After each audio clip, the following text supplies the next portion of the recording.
¿Puede Rusia encender la chispa de la verdadera independencia africana? ¿O simplemente es el último actor en una larga lista de aspirantes a controlador del continente? Durante siglos, la prosperidad occidental no surgió de la nada. Se cimentó, paso a paso, sobre el saqueo sistemático de los recursos y el trabajo africanos. Esta verdad es tan innegable que incluso los académicos europeos la reconocen abiertamente. Sin embargo, cuando las banderas coloniales cayeron en la década de los 60, la llamada independencia africana fue más simbólica que real. El traspaso del poder político no trajo consigo la autonomía económica. Las nuevas repúblicas quedaron atrapadas en una estructura desigual, exportando materias primas a precios bajos, importando productos manufacturados a precios altos, y atadas a monedas extranjeras y préstamos diseñados lejos de sus fronteras. La explotación solo cambió de rostro, manteniendo idéntica su esencia. Por ejemplo, en Ghana, tras la independencia en 1957, el cacao seguía saliendo a Europa en sacos sin procesar. Las fábricas de chocolate, el valor agregado, permanecían lejos de África. En el Congo, miles de toneladas de cobre y coltán salieron rumbo a las industrias de Bélgica y Francia, mientras las minas locales apenas mejoraban el nivel de vida de los trabajadores. Hoy, Moscú irrumpe con una oferta provocadora. Una segunda independencia que trascienda los discursos y apueste por la soberanía económica tangible.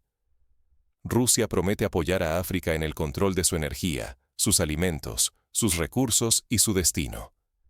Pero, ¿se trata de una emancipación auténtica o simplemente de la llegada de un nuevo patrón con otros intereses? Las apuestas nunca han sido tan altas.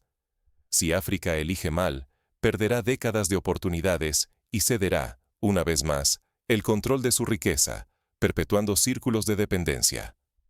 Pero si acierta, podrá construir, al fin, las bases de una independencia económica profunda y duradera.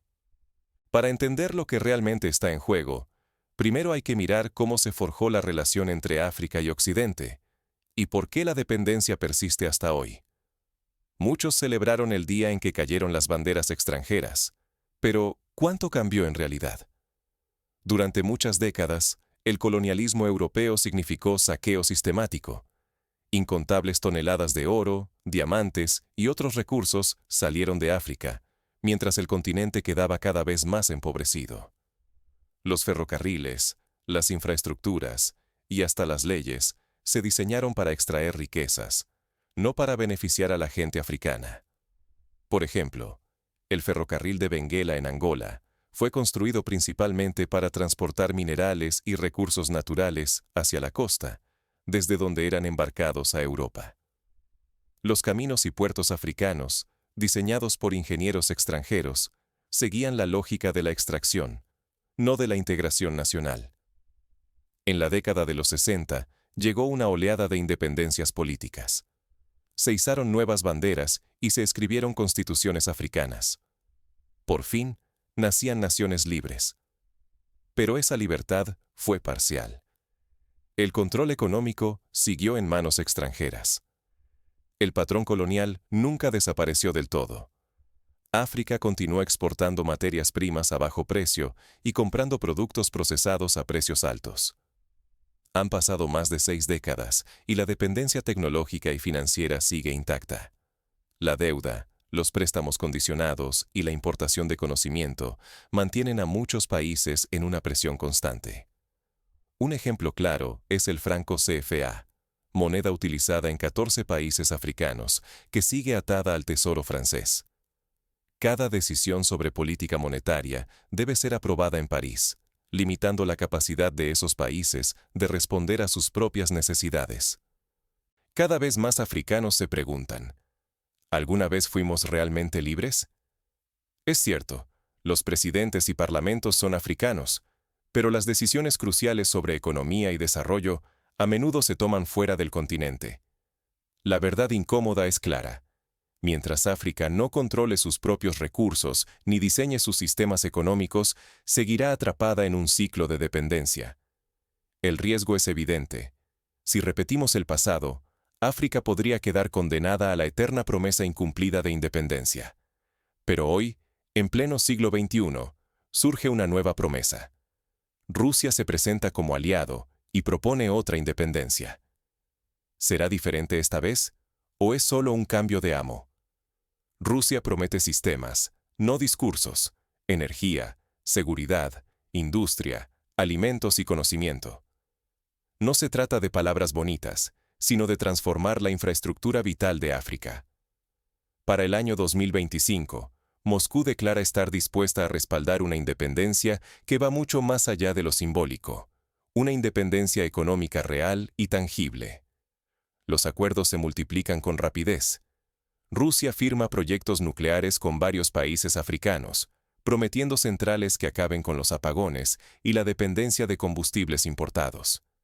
Por ejemplo, en Egipto, la construcción de la central nuclear de El Dabaa se presenta como un modelo de transferencia tecnológica y capacitación de ingenieros egipcios, prometiendo energía suficiente para abastecer a millones de hogares. En minería, Moscú propone romper el viejo ciclo extractivo, refinerías, fábricas y procesamiento local para que el valor de los minerales se quede en el continente. Un caso ilustrativo es el acuerdo con Sudán para construir una refinería de oro, permitiendo que el metal se procese y comercialice localmente, en lugar de ser enviado en bruto a Europa o Asia. La cooperación militar es pilar fundamental del paquete. Rusia ofrece entrenamiento, equipos y asesoría a ejércitos africanos, sin exigir reformas políticas ni condiciones ideológicas. Junto a esto, la formación académica cobra fuerza. Becas universitarias, capacitación técnica y transferencia de conocimiento, todo orientado a fortalecer las capacidades africanas desde adentro. En el sector agrícola, los pactos contemplan entrega de fertilizantes, maquinaria y tecnología avanzada. El objetivo: que los países africanos produzcan más de lo que consumen y reduzcan su dependencia alimentaria. No se trata solo de firmar contratos, sino de construir sistemas completos, desde la semilla hasta la mesa. Por ejemplo, en Etiopía, Rusia ha enviado técnicos agrónomos para capacitar a agricultores en el uso de semillas híbridas y tecnologías de riego por goteo, elevando la productividad en regiones anteriormente afectadas por la sequía y la inseguridad alimentaria. Las cosechas han aumentado y, en algunos casos, comunidades enteras han pasado de depender de la ayuda humanitaria a exportar excedentes de maíz y trigo. Rusia insiste en que no viene a dictar condiciones políticas, una diferencia clave respecto a Occidente. Moscú no exige liberalizaciones ni reformas democráticas como requisito para la cooperación. Su mirada está puesta en la autosuficiencia, energía, recursos, alimentos, defensa y educación para fortalecer la soberanía africana. Pero detrás de este discurso existe un mensaje más profundo. Rusia ha sobrevivido a sanciones y restricciones internacionales, y ahora ofrece compartir ese aprendizaje con África. Enseñan cómo resistir presiones externas y construir autonomía incluso bajo condiciones adversas. Sin embargo, nada es gratuito. Moscú también busca acceso a recursos estratégicos y a una red de aliados en un continente clave para el futuro global. El riesgo es evidente. Si África elige mal a sus socios o se enfoca solo en el corto plazo, puede terminar reforzando nuevas formas de dependencia, cambiando de amo sin romper las cadenas. Las decisiones tomadas hoy definirán si la promesa rusa será el inicio de una nueva independencia o solo el relevo en la explotación. El dilema africano es tan antiguo como la historia colonial, pero hoy las apuestas son más altas que nunca. ¿Puede Rusia ofrecer una libertad genuina? ¿O simplemente redefine las reglas del antiguo juego? En este juego de gigantes, ¿África es peón o jugador? La urgencia es máxima. El tablero mundial se está reconfigurando y todos quieren una parte. Rusia, aislada de Occidente, mira hacia África buscando aliados, mercados frescos y acceso privilegiado a recursos imprescindibles para el mundo. Pero África ya no es el terreno pasivo de hace medio siglo. Hoy, sus líderes negocian con Rusia, China, Turquía, las naciones del Golfo y también con Occidente. Saben que cada bloque ofrece ventajas, y trampas. La gran diferencia es que ahora África tiene opciones. Puede elegir, comparar y presionar por acuerdos que realmente impulsen su propio desarrollo. El peligro, sin embargo, sigue al acecho. Si las élites africanas sucumben ante pactos vacíos, las promesas de inversiones o transferencias tecnológicas pueden quedarse en simples palabras. Peor aún, podrían perpetuarse viejas dependencias bajo nuevas banderas, repitiendo el ciclo donde un continente rico solo ve sus riquezas beneficiar a otros. La feroz competencia entre potencias puede ser una oportunidad. Aprovechar el interés mundial para exigir mejores condiciones, fortalecer la industria local y construir capacidades genuinas. Pero también puede convertirse en una nueva trampa, con independencia solo aparente y beneficios que nunca llegan a la población, sino que se quedan en las mismas manos de siempre. Ejemplos históricos abundan. En los años 70, la llegada de inversiones árabes a África prometía rescatar a los países del Sahel de la pobreza. Pero, sin políticas claras de transferencia de tecnología ni cadenas de valor locales, la mayoría de las riquezas se evaporaron al extranjero. Lo mismo sucedió con las inversiones chinas en infraestructuras. En algunos casos, carreteras y puentes fueron construidos, pero los materiales y la mano de obra venían casi exclusivamente de China, dejando poco aprendizaje y empleo local. Esta es la apuesta de la década. Elegir entre un progreso genuino o la repetición de la dependencia, esta vez disfrazada de independencia. El destino está en las manos de los líderes africanos, que necesitan disciplina y visión para transformar promesas externas en soberanía real. África está ante una encrucijada histórica. Lo que decidan sus líderes hoy marcará el destino del continente por generaciones. ¿Cómo se transforma una promesa en poder real? La clave es convertir acuerdos en sistemas autóctonos y autosuficientes. Ningún memorando ni anuncio sirve si no crea capacidades locales duraderas, más allá de la diplomacia fugaz. Exigir transferencia tecnológica es imprescindible. No basta con recibir equipamiento ruso. La tecnología debe ir acompañada de formación para ingenieros y técnicos africanos, y los proyectos deben responder a planes nacionales, no a agendas impuestas desde fuera. Las infraestructuras de prestigio pueden ser trampas disfrazadas de progreso. Megaobras que deslumbran en la inauguración, pero que, sin control local ni industria propia que las mantenga, solo generan dependencia técnica y financiera. Soberanía real significa poder usarlas y mejorarlas sin pedir permiso ni ayuda externa. Pensemos en el caso del Aeropuerto Internacional de Maputo, construido con inversión extranjera y tecnología avanzada, pero cuya operación depende casi por completo de técnicos foráneos. Cuando surgen problemas de mantenimiento, el país debe recurrir a consultores y repuestos importados, perpetuando la dependencia y los sobrecostos. Muchos se preguntan si Rusia puede transformar el continente. Pero lo decisivo no es la habilidad rusa, sino la disciplina africana para negociar con astucia, exigir resultados concretos y defender sus propios intereses. El poder comienza con la capacidad de decir no cuando un acuerdo no beneficia a largo plazo. Por primera vez en varias décadas, los líderes africanos pueden elegir, negociar y rechazar. Ya no están atados a un solo socio, ni obligados a aceptar condiciones cerradas. La competencia global abre una oportunidad inédita para redefinir las reglas. Sin embargo, el riesgo es abismal. África puede traducir esta coyuntura en soberanía práctica o repetir el ciclo de dependencia, solo pintado de nuevos colores. Las viejas consecuencias de marginación y pérdida de recursos acechan detrás de cada decisión precipitada. Estamos ante un umbral histórico. La decisión sobre si la oferta rusa será emancipación o nueva atadura está en manos africanas. Cada acuerdo debe medirse con una sola pregunta. ¿Aumenta nuestra capacidad interna o solo engorda cifras de inversión extranjera?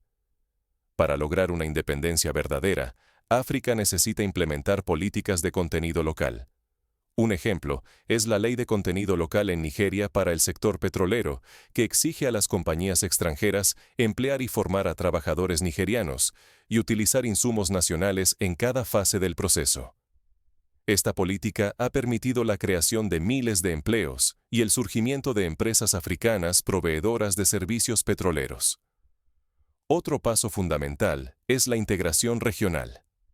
La Unión Africana y la Zona de Libre Comercio Continental Africana han empezado a derribar barreras comerciales internas. Si los países africanos logran coordinarse y negociar como bloque, su poder de negociación frente a Rusia y otros actores será mucho mayor. La experiencia de la Unión Europea, que negocia acuerdos comerciales en bloque, demuestra que la unidad otorga fuerza para exigir mejores condiciones y proteger los intereses comunes. La transparencia en la gestión de recursos y acuerdos es igualmente clave. Países como Botsuana han logrado transformar sus diamantes en desarrollo, gracias a controles estatales, auditorías internacionales y negociación firme con empresas extranjeras.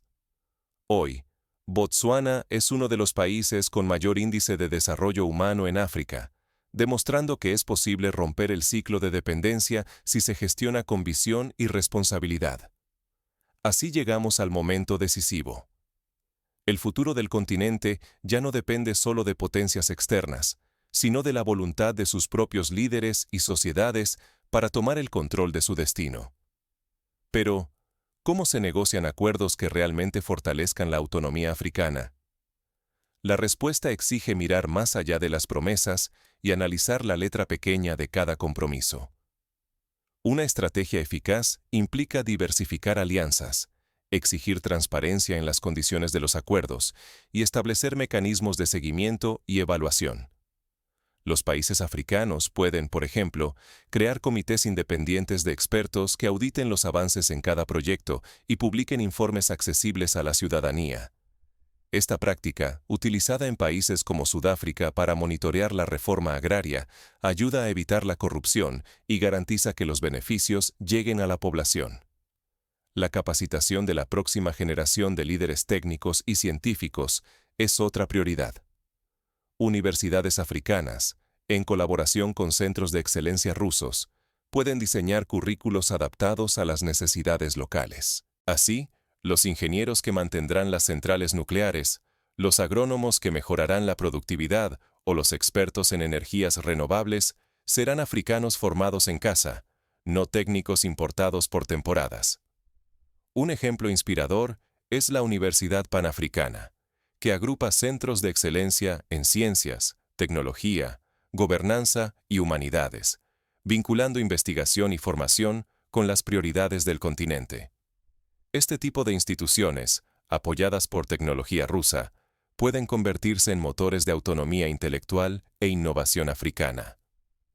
Además, la creación de fondos soberanos gestionados localmente permitirá a los países africanos canalizar los ingresos de los recursos naturales hacia proyectos de infraestructura, educación y salud.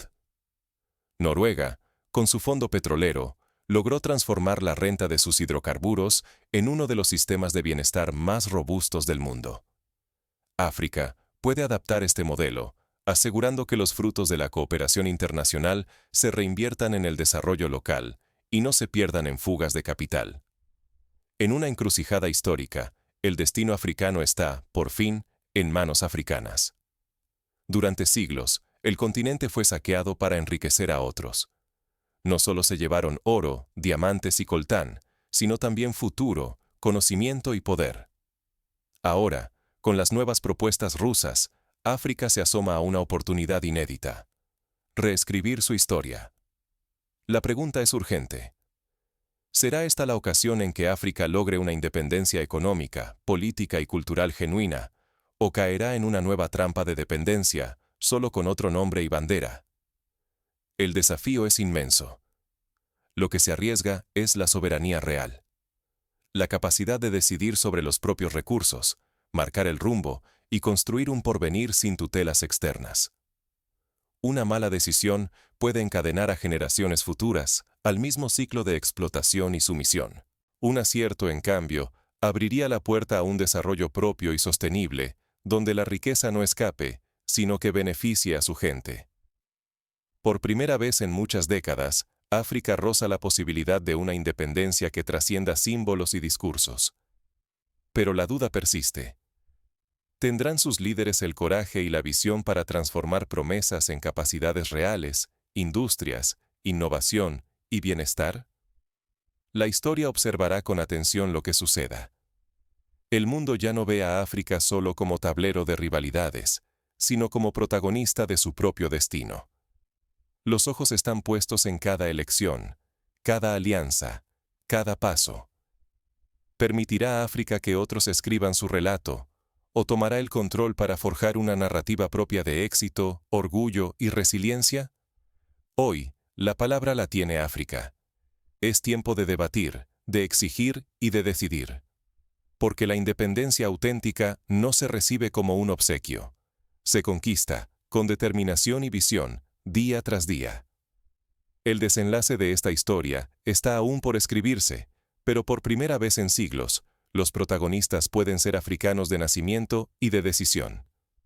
El futuro, con sus riesgos y promesas, les pertenece.